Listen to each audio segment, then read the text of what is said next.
এই রৌদ্র গরমে আমি বাইরে বেরিয়েছি মানে বুঝতে হবে যে আমি আমার খুব প্রিয় জিনিসের কাছে একটা যাচ্ছি। হ্যাঁ, পরোটা। ওহ, এই পরোটার জন্য সব কিছু করতে পারি।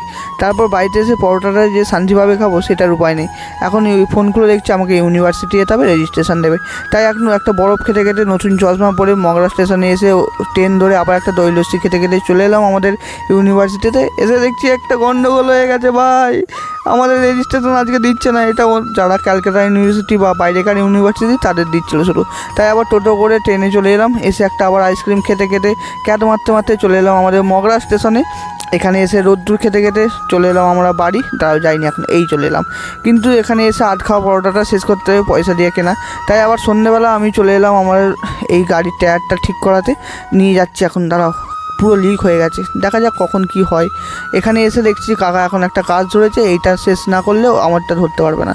আমারটা ধরে শেষ করুক, তোমাদের সঙ্গে দেখা হবে।